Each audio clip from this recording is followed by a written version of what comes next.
ஆதியாகமம் 21ஆம் அதிகாரம் வசனங்கள் 1 முதல் 21 முடிய. ஆதியாகமம் 21ஆம் அதிகாரம் வசனங்கள் 1 முதல் 21 முடிய. ஒத்தாசை கொண்டு ஆதியாகமத்தின் வரலாற்றிலிருந்து நாம் பரிசுத்தாவியானவருடைய நடபடிகளை படித்துக் கொண்டு வருகின்றோம். குறிப்பாக ஆபிரகாமை மையமாக வைத்து ஒரு விசுவாச தகப்பனாக ஆபிரகாம் எவ்விதமாக செயல்பட்டார், எவ்விதமாக கடவுள் ஆபிரகாமை வழிநடத்தினார் என்பதை படித்துக் கொண்டு வருகிறோம். 21ஆம் அதிகாரத்தை மட்டும் நாம் பார்க்கும்போது, ஒருவேளை 21ஆம் அதிகாரத்துக்கு நாம் கொடுக்கக்கூடிய ஒரு நல்ல தலைப்பு கடவுளின் ஆளுகையும் இல்லற மாட்சியும். கடவுளின் ஆளுகையும் இல்லற மாட்சியும். இல்லறம் இல்ல, அறம் என்பது அதுல சேர்ந்து இருக்குது பாருங்க. இல் அறம். அது மாட்சிமை பெற வேண்டுமானால், அது மேன்மை பெற வேண்டுமானால், அது ஆசீர்வதிக்கப்பட வேண்டுமானால் அங்கு கடவுளுடைய ஆளுகை இன்றி அமையாதது. கடவுளுடைய ஆளுகை இன்றி எந்த குடும்பமும் மாட்சிமை பெற முடியாது. அநேக நேரத்தில் புதிய ஏற்பாட்டிலே நாம் நம்முடைய கிறிஸ்தவ குடும்ப வாழ்க்கைக்கான ஆலோசனைகளை, படிப்பினைகளை தேடிக்கொண்டிருக்கிறோம். ஆனால் கடவுள் கிருபையாக பழைய ஏற்பாட்டிலே அருமையான பாடங்களை, படிப்பினைகளை தந்திருக்கிறார். 21ஆம் அதிகாரம் 20ஆம் அதிகாரத்தோடு ஒப்பிடப்படும் பொழுது ஒரு பெரிய வித்தியாசத்தை நம்ம பார்க்கிறோம். 20ஆம் அதிகாரத்தில் ஒரு கோழையான ஆபிரகாம், சுயநலத்துக்காக, மனித பயத்துக்காக பொய் சொல்லுகின்ற ஒரு ஆபிரகாமை பார்க்கிறோம். மனிதனுடைய தயவை சார்ந்திருக்கிற ஒரு ஆபிரகாமை பார்க்கிறோம். ஒரு சாராள் பொறுப்பற்றவளாக, அதாவது ஆங்கிலத்தில் சில்லி மைண்டட்னஸ் சொல்லுவாங்க, அவளுடைய தகுதிக்கும் வயதுக்கும் தன்மைக்கும் ஏற்றபடி நடந்து கொள்ளாமல் ஒரு பொறுப்பற்றவளாக நடந்து கொள்கின்ற ஒரு சாராளை பார்க்கிறோம். ஆனால் 21ஆம் அதிகாரத்தில் ஒரு வேறுபட்ட சாராளை நம்ம பார்க்கிறோம். என்ன சார் இதுக்கு வித்தியாசம்? அநேக பக்தர்கள் சொல்றாங்க, கடவுள் நம்மிலே நம்பிக்கையை இழப்பதில்லை. சில இங்க ஆசிரியர்கள் கொஞ்சம் பேர் இருக்கலாம், பெற்றோர்கள் கொஞ்சம் பேர் இருக்கலாம். நம்ம என்ன சொல்றோம், சார் அவன் திருந்த மாட்டான் சார், அது உருப்படாத கேசுங்க, மெட்ராஸ் பாஷையில அது போயிட்ட கேசுங்க, அது நோவோ நோவோ, இனி நம்பிக்கையோ கிடையாது, அவன் திருந்த போறதே கிடையாது, அப்படி நம்ம முடிவு சொல்றோம் இல்லீங்களா? ஆனா 21ஆம் அதிகாரத்தில் கடவுள் பலவீனமான மனிதனிலே, தோல்வியுறுகிற மனிதனிலே நம்பிக்கையை இழக்கவில்லை. God still has a hope because by His grace He can transform any human being. தம்முடைய வல்லமையின் கிருபையினாலே எப்படிப்பட்ட மனிதனையும் அவரால் மாற்ற முடியும் என்பதை 21ஆம் அதிகாரத்தில் நம்ம படிக்கிறோம். அந்த 21ஆம் அதிகாரத்தில் முதல் பகுதியை தான் நம்ம படிக்க போகிறோம். இல்லற மாட்சியின் ஒரு சில குறிப்புகளை உங்கள் முன் வைக்க விரும்புகிறேன். இந்த அதிகாரம் கடவுளோடு ஆரம்பிக்கிறத நீங்க பார்க்கலாம். 20ஆம் அதிகாரம் அப்படி ஆரம்பிக்கவில்லை. 20ஆம் அதிகாரம் அப்படி ஆரம்பிக்கவில்லை. 21ஆம் அதிகாரம் கடவுளோடு ஆரம்பிக்கிறத நீங்க பார்க்கலாம். கர்த்தர் தாம் சொல்லியிருந்தபடியே, கர்த்தர் தாம் உரைத்தபடியே, தேவன் 2வது வசனத்தில் தேவன் குறித்த காலத்திலே, it begins with God. இல்லற மாட்சியினுடைய அம்சம் என்னங்கயா? கடவுளால் ஆளப்படுகின்ற ஒரு வாழ்க்கை. இங்கு கடவுள் ஆளுகின்றாரோ, எங்கு கடவுளுடைய வசனம் ஆளுகின்றதோ, எங்கு கடவுளுடைய பிரசனமும் கடவுளுடைய வல்லமையும் செயல்படுகின்றதோ, அங்கு வெற்றி. வெற்றி. அங்கு மகிழ்ச்சி. ஈசாக்கு என்கிற பெயரின் பொருள் நகைப்பு. You can laugh. மகிழ்ச்சி. இன்றைக்கு நம்முடைய குடும்ப வாழ்க்கை கடவுளோடு ஆரம்பிக்கப்பட்டு இருக்கிறதா? ஒருவேளை கடந்த நாட்களிலே தோல்விகள் வந்திருக்கலாம், நான் இல்லைன்னு சொல்லல. ஆபிரகாம் வாழ்க்கையில தோல்விகள் இருந்தன. ஆனால் 21ஆம் அதிகாரத்தில் ஆபிரகாமும் சாராளும் கடவுளோடு ஒப்புரவாக்கப்பட்டவர்களாக, கடவுளுடைய நடத்துதலுக்கு தங்களை ஒப்புக் கொடுத்தவர்களாக, கடவுள் வாக்களித்த வாக்குத்தத்தத்தின் பிள்ளையாகிய ஈசாக்கை பெற்றெடுப்பதற்காக அவர்கள் காத்திருக்கிற ஒரு நிலையை பார்க்கிறோம். அதாவது நம்முடைய குடும்ப வாழ்க்கையினுடைய சந்தோஷம் என்பது நாம் பெறுகின்ற நன்மைகளினால் அல்ல, நாம் சார்ந்திருக்கிற கடவுளினால் என்பதை புரிந்து கொள்ள வேண்டும். அதாவது இட் இஸ் நாட் அ பொசெஷன். நாம் அனுபவிக்கின்ற எத்தனையோ காரியங்கள் அல்ல சந்தோஷத்தின் காரணங்கள். நம்மை ஆட்கொண்டு நம்மை நடத்தி நம்மை ஆசீர்வதிக்கின்ற உடன்படிக்கை மாறாத கர்த்தர் ஆசீர்வாதத்தின் மகிழ்ச்சியின் ஊற்றாக இருக்கிறார். அதுதான் இங்க 21ஆம் அதிகாரத்தில் பார்க்கிறோம் இல்லைங்களா? முதல் 8 வசனங்களிலே ஒரு அற்புதமான குழந்தையின் பிறப்பை பார்க்கிறோம். 9 முதல் 21 வசனங்களிலே ஒரு துக்கமான பிரிவை பார்க்கிறோம்.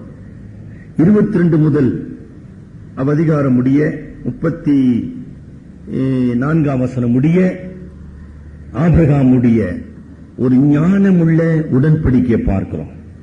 A prudent treaty. கடவுள் ஆளுகை செய்யும் பொழுது அங்கு என்னங்க மகிழ்ச்சி, அங்கு பரிசுத்தம். அந்த இடத்துல பிரிவு நான் சொன்னேன். அந்த பிரிவினால ஆபிரகாமுடைய குடும்பம் பிரித்தெடுக்கப்படுகிறது, சுத்திகரிக்கப்படுகிறது, உடன்படிக்கைக்கு உண்மையாக்கப்படுகிறது. நீண்ட ஆண்டவருடைய திட்டத்தின் நோக்கத்தை நிறைவேற்றுகிறது. அதுதான் நம்ம பார்க்கிறோம். அதாவது ஆகாரினுடைய மகனாகிய இஸ்மவேலும் அங்கு ஆபிரகாமுடைய குடும்பத்திலிருந்து பிரிக்கப்படுவதனாலே அந்த குடும்பம் பரிசுத்தமாக்கப்படுகிறது. ஆக மகிழ்ச்சி, பரிசுத்தம். 1ஆம் அதிகாரத்தின் முடிவில் நீங்க பார்க்கும்போது அபிமெலேக், எந்த அபிமெலேக் ஆபிரகாமை கண்டித்தானோ, எந்த அபிமெலேக் சாராளை கடிந்து கொண்டானோ, அந்த அபிமெலேக் ஆபிரகாமை கண்டு பயந்து அவனோடு கூட சமாதான உடன்படிக்கை செய்கிறான். நீதிமொழிகளை நம்ம வாசிக்கிறோம். ஒருவன் தேவனுக்கு பிரியமா இருக்கும் பொழுது எதிராளிகள் சத்துருக்களும் கூட அவனோடு கூட சமாதானமாயிருப்பார்கள். இந்த வரலாற்றின் அடிப்படையில் தான் நீதிமொழிகள் எழுதப்பட்டன. நம்முடைய குடும்ப வாழ்க்கையில தேவனுடைய ஆளுகை பரிபூரணமாக செயல்படும் பொழுது அங்கு மகிழ்ச்சி நிறைந்திருக்கும். மகிழ்ச்சி, நம்ம மகிழ்ச்சியை தயார் பண்ண வேண்டியது அவசியமே கிடையாதுங்க. இரண்டாவதாக நம்ம என்ன பாருங்க, கடவுள் ஆளுகை செய்யும் பொழுது அவருடைய நோக்கத்திற்கு மாறானவைகள், அவருடைய திட்டத்திற்கு மாறானவைகள் அங்கு ஒதுக்கப்பட வேண்டும், அகற்றப்பட வேண்டும். அதான் பரிசுத்தமாக்கப்படுதல். அதுல இங்கே 21ஆம் அதிகாரத்தில் வலியுறுத்தப்படுகின்ற ஒரு உண்மை, இன்றைக்கு கிறிஸ்தவ சமுதாயமாக நமக்கு மிக அவசியமான ஒரு உண்மை, தேவ பக்தியற்ற உறவுகள் துண்டிக்கப்பட வேண்டும். அது எவ்வளவு பெரிய ஆளா இருந்தாலும் சரி, அதை நம்ம செய்யறதில்லை. அதனாலதான் நம்முடைய விசுவாசம் தடுமாறுகிறது. கவனிச்சீங்களா? ஆபிரகாம் தவறு செய்தான், இல்லைன்னு சொல்லல, தவறிலே தொடர வேண்டிய அவசியம் கிடையாது. இஸ்மவேல் ஆபிரகாமுடைய மாம்ச சிந்தையினாலே பிறந்தான். இஸ்மவேல் மாம்ச சிந்தையினாலே பிறந்தபடியினால இஸ்மவேல் ஆகிய அடிமை சுதந்திர வாளியாக மாறக்கூடாது. என்ன வித்தியாசம் இருக்குதுங்க? We can fail. That doesn't mean we should live in failure. எவ்வளவு வித்தியாசம்! உறவுகள் கடவுளுடைய நோக்கத்துக்கும் கடவுளுடைய சித்தத்துக்கும் கடவுளுடைய கட்டளைக்கும் மாறான உறவுகள் அது எவ்வளவு பெருசா இருந்தாலும் சரி தூக்கி எறியப்பட வேண்டும். Have you done that? இல்லை, விட மாட்டேன். ஐயோ, அது ரொம்ப முக்கியம் சார், அது இது sir. No, you cannot serve the Lord. அதுக்காக நான் வெறுக்கணும்னு சொல்லல. இங்க நம்ம பார்க்க போறோம் ஆபிரகாம் என்ன செய்தான், இந்த அடிப்படையில செய்தான், எப்படி செய்தான், அதை செய்யுங்க. ஒண்ணு நம்ம புதுசா செய்ய வேண்டிய அவசியமே இல்லை. இல்லறத்தின் மாட்சி ஈசாக்கு சுதந்திரவாளியாக அந்த ஈசாக்கின் வம்சத்திலே உலகத்தின் இரட்சகராகிய கிறிஸ்து பிறக்க வேண்டும். கிறிஸ்துவுக்கு முன்னடையாளமாக ஈசாக்கு அங்கு கொடுக்கப்படுகின்றான். ஆணவம் ஒரு மனிதனிலே உருவாகவே கூடாது. அதான் நான் சொன்னேன், சாராளுடைய பெருமையை தேவன் வெட்கப்படுத்தினார். அபிமெலேக் அவளை கடிந்து கொண்டான் என்று நம்ம வாசித்தோம். ஆபிரகாமினுடைய பொறுமையின்மை கவனிச்சீங்களா? அதனாலதான் ஆகாரை சேர்த்துக் கொண்டான். ஏன் ஆகார மனைவியை ஏற்றுக்கொண்டான்? அவனுடைய பொறுமையின்மை, இம்பேஷன்ஸ், அவனுடைய பொறுமையின்மை அங்கு கண்டிக்கப்பட வேண்டும்.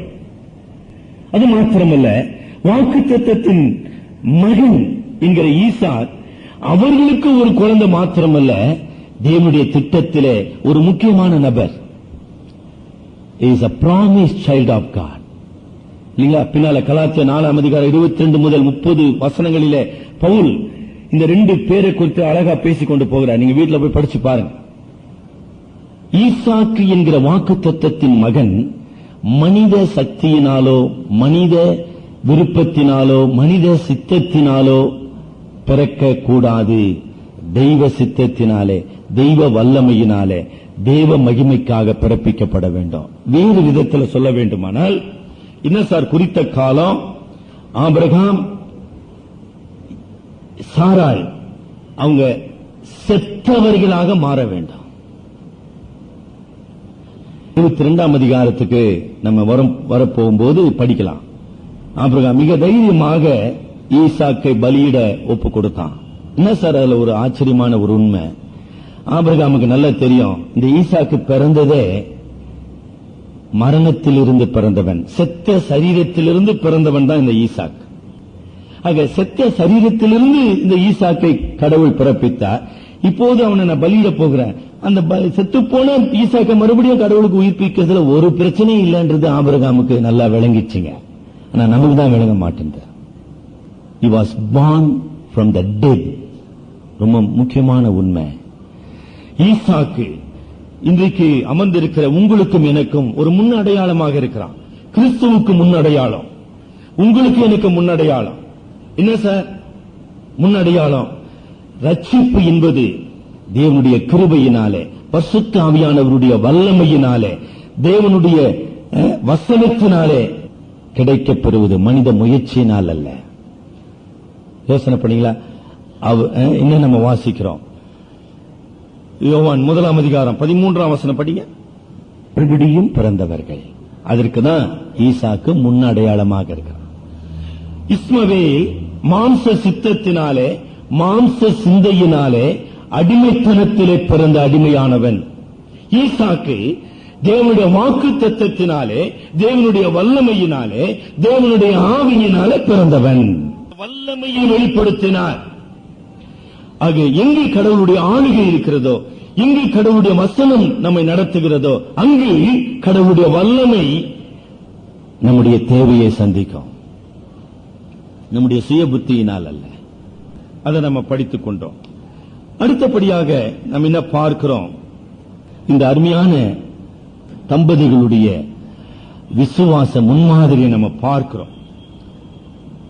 3-4 வசனங்கள் படிப்போம். ஆதியாகமம் 21:3. ஈசாக்கு என்று பெயரிட்டான். அதாவது இந்த 25 ஆண்டுகளாக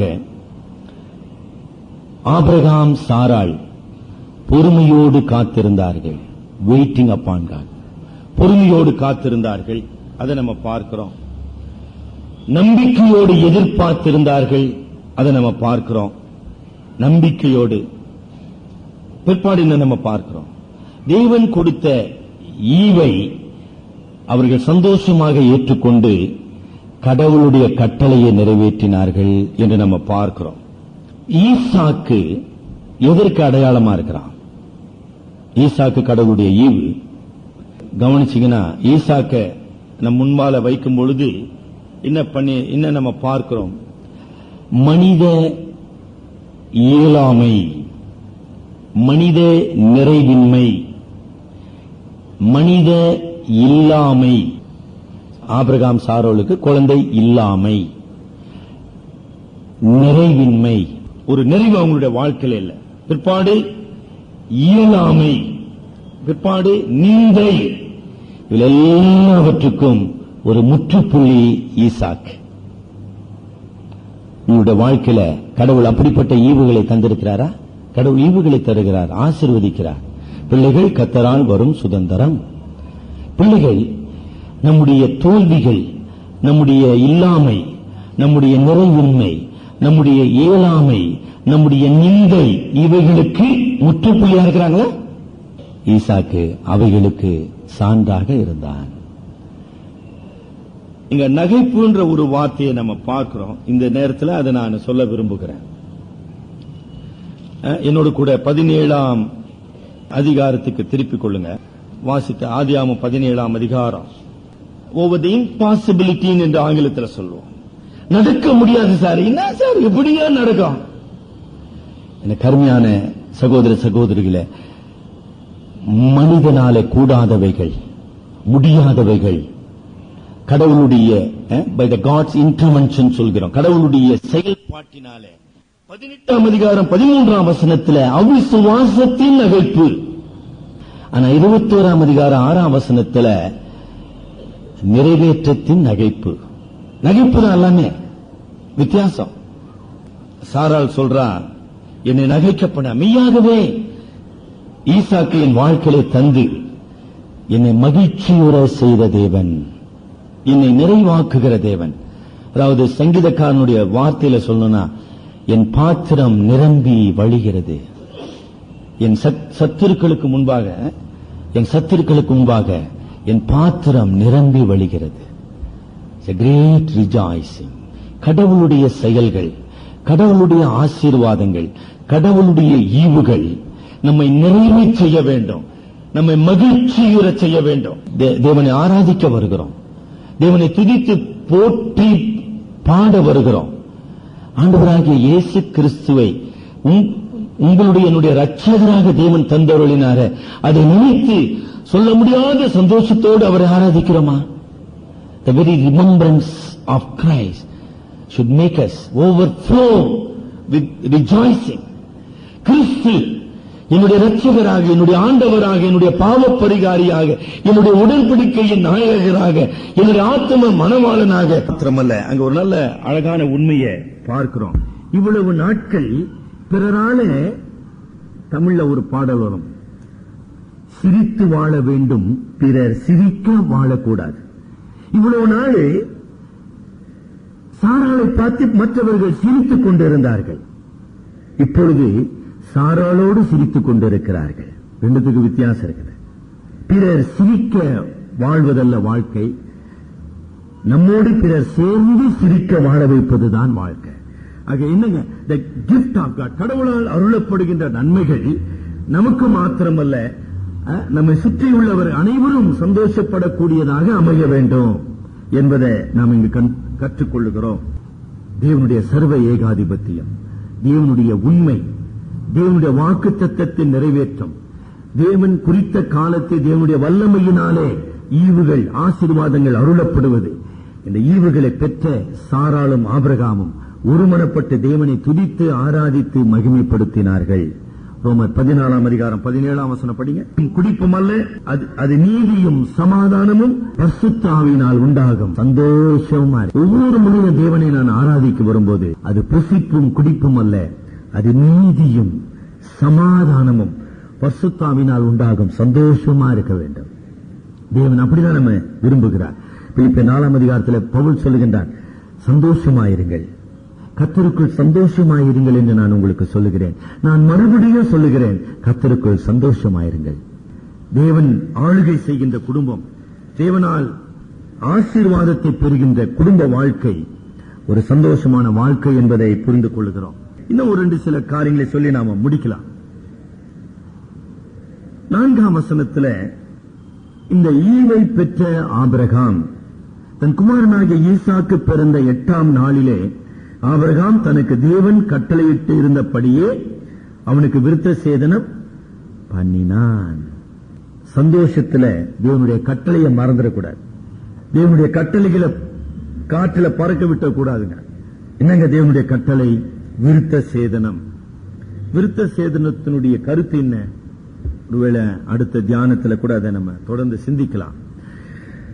ஆதியாகமம் 17ஆம் அதிகாரம் 10ஆம் வசனத்துல முதல் முறையாக ஆபிரகாமுக்கு இந்த கட்டளையை தேவன் கொடுத்தார்.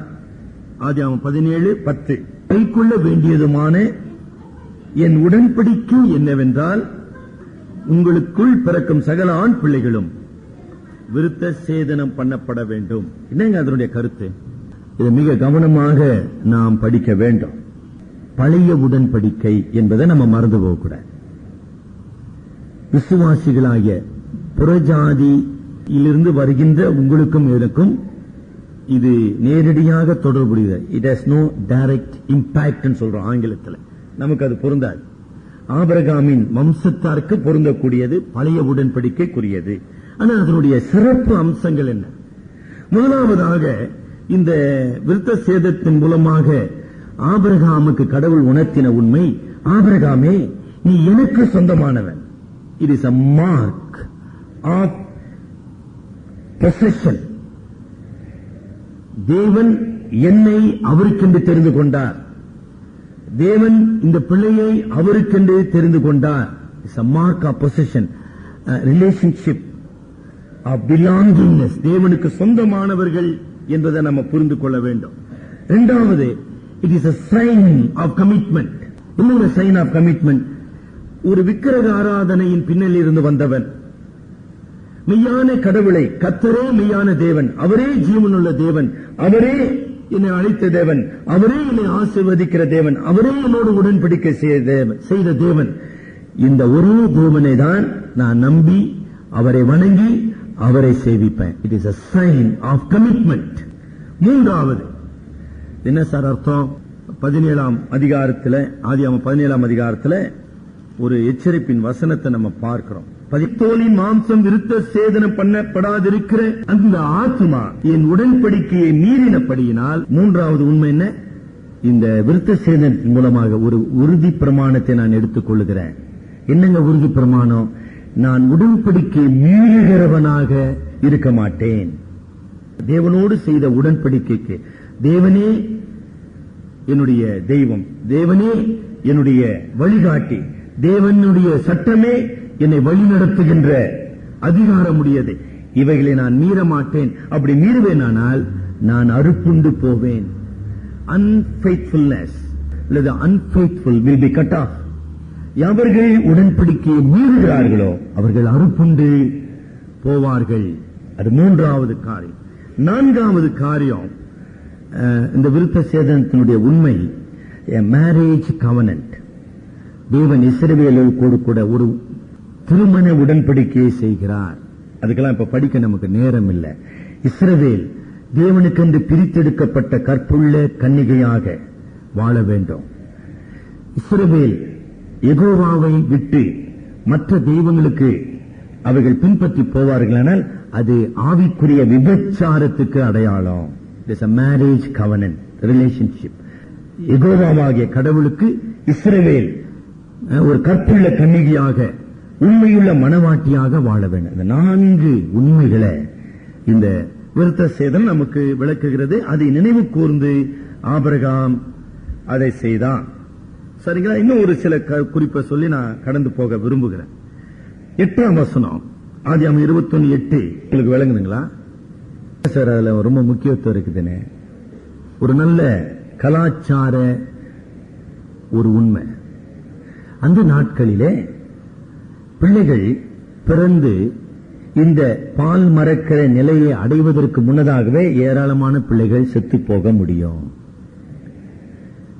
இன்னும் நம்ம நாட்டில் செத்து கொண்டுதான் இருக்குதுங்க. பால் மறக்கிற வயது என்பது ஏறக்குறைய 3 ஆண்டுகள்.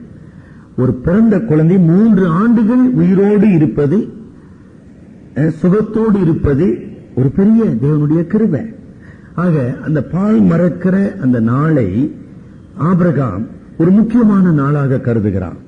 அந்த நாட்களின் நம்பிக்கையின்படி அன்று அந்த குழந்தை வாரிசாக உரிமை பெறுகிறது, வாரிசாக அங்கீகரிக்கப்படுகிறது. குழந்தை பிறந்ததுனால வாரிசாயதில்லை, எத்தனையோ குழந்தை மரித்து போதுங்களே.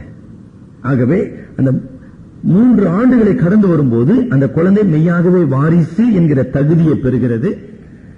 அந்த குழந்தை தனித்துவம் பெறுகிறது. அந்த குழந்தைக்காக சில உரிமைகள் வழங்கப்படுகிறது. அப்பதான் அந்த குழந்தை குடும்பத்தின் அங்கமாக ஏற்றுக்கொள்ளப்படுது. அதான் அதனுடைய கருத்து. ஆக கடவுள் அந்த குழந்தையை கொடுத்தது மாத்திரமல்ல, அந்த குழந்தை வாரிசாக கடவுள் மாற்றினார். அதற்காக ஆபிரகாம் தேவனை துதித்து தேவனை மகிமைப்படுத்தினார். அதோடு கூட அடுத்த குறிப்புக்கு நான் கடந்து செல்ல வேண்டியவராக 10ஆம் 11ஆம் வசனத்தை, அவள் மகனையும் புறம்பே தள்ளும் என் குமாரனாகிய ஈசாக்கோடே. இப்பதாங்க சாராள் ஒரு பெண்ணாக செயல்படுகிறாள். நம்ம பொறுமையா வீட்டுல போய் படிங்க, சும்மா பேசிட்டே இருக்கிறது இல்லைங்க. ஒரு குணசாலியான பெண், ஒரு புத்திசாலியான பெண், எதிர்காலத்தை சரியாக கணித்தவளாக இருக்கிற ஒரு பெண். நீங்க வரலாற்றை படிப்பீர்களானால் ஈசாக்குக்கு திருமணம் ஆவதற்கு முன்னதாகவே சாராள் மரித்து போகிறாள். இந்த மகனை 90 வயசுக்கு மேலதான் அவளுக்கு ஞானம் பிறந்தது. அதற்கப்புறம் தான் அந்த ஈசாக்க சரியான ஒரு பாதையிலே சாராள் வழி நடத்தினார். She was a godly mother to the child. அந்த குழந்தை பிறந்தனால கவனிக்கிறீங்களா, குழந்தை பிறக்கிறது ஒரு பெரிய விஷயம்.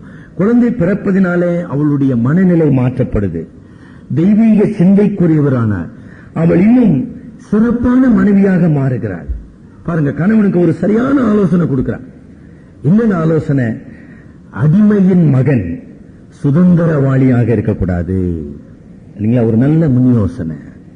கலாத்தியர் 4ஆம் அதிகாரத்துக்கு திருப்பினால் அதை நான் கொஞ்சம் வலியுறுத்தி சொல்ல விரும்புகிறேன். கலாத்தியர் 4ஆம் அதிகாரத்தில் பவுல் அப்போஸ்தலன் ஒரு பெரிய வார்த்தையை பயன்படுத்துகிறார். பரிசுத்த ஆவியானவரும் அதை அங்கீகரித்து எழுதியிருக்கிறார் இல்லைங்களா? வேதம் சொல்லுகிறது. ஆனா சொன்னது யாருங்க? சாராள். ஆவியினாலே நடத்தப்பட்டு, ஆவியானவராலே உணர்த்தப்பட்டு, எதிர்காலத்தை புரிந்து கொண்டு ஒரு சரியான ஆலோசனையை கொடுக்கிற தாயாக சாராள். சாராளுடைய வார்த்தை வேதத்தின் வார்த்தையாக வைக்கப்படுகிறது நம்ம பார்க்கிறோம். It's important. எப்பொழுது அப்படி செய்ய முடியும்? ஆவியானவரால் நம்ம நடத்தப்படும் போது. ஆக என்னங்க அதனுடைய கருத்து? அடிமையின் மகனாகிய இஸ்மவேல் தொடர்ந்து இந்த இடத்திலே, இந்த இல்லத்திலே அவன் வாழ்வானால் என்ன அங்க நடக்கும்? என்ன நடக்க முடியுங்க? போட்டி, பொறாமை இல்லைங்களா? உபத்திரவப்படுத்தப்படுதல், பரியாசம் பண்ணப்படுதல், முடிவில் ஈசாக்கு சுதந்திரத்தை இழக்கக்கூடிய ஒரு சூழ்நிலை உருவாகும். ஆக இதை முன்கூட்டி அறிந்த சாராள் தேவனுடைய ஆலோசனையை ஆபிரகாமுக்கு சொல்லுகிறார். ஆபிரகாமுடைய ஒரு நல்ல பண்பை நம்ம தொடர்ந்து பார்க்கிறோம் 11ஆம் வசனத்தில். ஆக தேவனுடைய வசனத்தினாலே வாழுகின்ற வாழ்க்கை, தேவனுடைய வழி நடத்ததினாலே அங்கு வாழும் பொழுது கணவனோ மனைவியா என்பதல்ல, யார் சொல்ல யார் கேட்பது என்பதல்ல முக்கியம், கடவுளுடைய ஆலோசனையை நிறைவேற்றுவது என்பது முக்கியம். அதுக்கப்புறம் நம்ம என்ன பார்க்கிறோம்? தேவனுடைய சித்தம் சாராளின் மூலமாக வெளிப்படுத்தப்பட்டதை பார்க்கிறோம். ஆபிரகாம் இந்த நேரத்தில் அவனுடைய சுயம், அவனுடைய சுய திட்டம், அவனுடைய சுய பாசம், இஸ்மவேலை மகனாக ஏற்று அனுபவித்துக் கொண்டிருக்கிற உறவு, ஆகாரோடு மனைவியாக கொண்டிருந்த பாசம், இவள் எல்லாவற்றையும் ஆபிரகாம் தள்ள வேண்டியவனாக அங்கு மாறுகிறான். இந்த என்னதுங்க, ஆகாரையும் இஸ்மவேலையும் தள்ளிவிடுவது ஆபிரகாமுக்கு வேதனையாயிருந்தது. தேவனுடைய சித்தத்தின்படி அதை செய்தான். தேவனுடைய சித்தம் என்று அறிந்த உடனே தன்னுடைய சித்தத்தை அதற்கு கீழ்ப்படிந்தான். தேவனுடைய வார்த்தையின்படி ஆகாரையும் இஸ்மவேலையும் அவன் அனுப்பிவிட்டான். விசுவாசம் என்பது கீழ்ப்படிதலினாலே நிறைவேற வேண்டும். தலைவனுக்கு ஜெபிப்போம். தேவனுடைய ஆளுகையினால் வழிநடத்தப்படுகிற வாழ்க்கை மாட்சிமை அடையும், மேன்மை அடையும், தேவனுடைய சித்தம் நிறைவேறும். ஆபிரகாம் தேவனுடைய மனுஷனாக, தீர்க்கதரிசியாக, தேவனுடைய உடன்படிக்கையின் சுதந்திரவாளியாக தேவனுடைய ஆலோசனைக்கு கீழ்ப்படிந்தான். தன்னுடைய சுயநலம் அல்ல, சுய திட்டம் அல்ல, சுய வாழ்வு அல்ல, தேவனுடைய சித்தம் நிறைவேற வேண்டும். தேவன் இன்றைக்கு நம்முடைய வாழ்க்கையில நம்முடைய தீர்மானங்களை எடுப்பதற்கு அவருடைய தெய்வீக ஆலோசனைகளை தந்திருக்கிறார். எப்போது ஆபிரகாம் இது தேவனுடைய சித்தம் என்று உணர்ந்தானோ, அந்த சித்தத்தை எதிர்த்து அவன் போராடவில்லை, அந்த சித்தத்திற்கு மாறாக அவன் செயல்படவில்லை, அந்த சித்தத்தை குறித்ததான முரண்பாடுகளில் இருந்து அவன் விடுதலை பெற்றான். தேவனுடைய நோக்கத்தை நிறைவேற்ற தன்னை ஒப்புக் கொடுத்தான், கீழ்ப்படிந்தான். கீழ்ப்படிதல் மூலமாக தன்னுடைய விசுவாசத்தை அவன் வெளிப்படுத்தினான். ஆகார் மாம்ச சிந்தையின்படி அடிமையானவள், இஸ்மவேல் மாம்ச கிரியையினாலே பிறந்த அடிமையானவன். ஆகார் சீனாய் மலைக்கு ஒப்பானவள். கலாத்திய 4ஆம் அதிகாரத்தில் ரட்சிப்பு மாம்ச கிரியைகளினாலேயோ, மாம்ச சிந்தையினாலேயோ, மாம்ச பலத்தினாலேயோ பெறுவதல்ல. ஆகாள் யூத மார்க்கத்தினுடைய அடிமைத்தனத்துக்கு அடையாளமாக காட்டப்பட்டாள். ஆனால் ஈசாக்கு அங்கு வாக்குத்தத்தத்தின் மகனாக, விசுவாசிகளாகிய உங்களுக்கும் எனக்கும் அடையாளமாக வைக்கப்படுகிறான். சாராள் மெய்யான சபையின் தாயாக கருதப்படுகிறாள். தேவனுடைய உடன்படிக்கை என்பது முக்கியமான தேவனுடைய உடன்படிக்கையை தேவனுடைய வார்த்தைக்கு கீழ்ப்படிவதனாலே நாம் நிறைவேற்ற வேண்டும். நம்முடைய வாழ்க்கையில தேவன் விரும்பாத, தேவனுடைய சித்தத்துக்கு புறம்பான, தேவனுடைய கட்டளைக்கு மாறான காரியங்கள் இருக்குமானால், ஆண்டவரே நான் இதை அறிக்கை செய்கிறேன், இதை நான் உம்மிடத்திலே விட்டு விடுகிறேன், இதை விட்டு நான் உம்மை பின்பற்ற, இந்த பாவத்தையும் இந்த உறவையும் இந்த காரியத்தையும் நான் விட்டு விலக என்னை ஒப்புக் கொடுக்கிறேன், விசுவாசத்தினாலே கீழ்ப்படுகிறேன் என்று ஜெபிப்போமா? அன்புள்ள ஆண்டவரே, இந்த காலை நேரத்திலும் உமக்கு நான் நன்றி செலுத்துகிறோம். நீர் எங்களை ஆசீர்வதிக்கிறவராயிருக்கிறீர். உம்முடைய வாக்கு தத்தங்களின் மூலமாக எங்களுக்கு நன்மையான ஈவுகளை தருகிறீர். உம்முடைய ஈவுகளின் மூலமாக எங்களை மகிழ்ச்சி ஆக்குகிறவராயிருக்கிறீர். உம்முடைய ஈவுகளை பெற்ற நாங்கள் உம்முடைய கட்டளைகளுக்கு கீழ்ப்படிந்து உம்மை நாங்கள் மகிமைப்படுத்த உதவி செய்.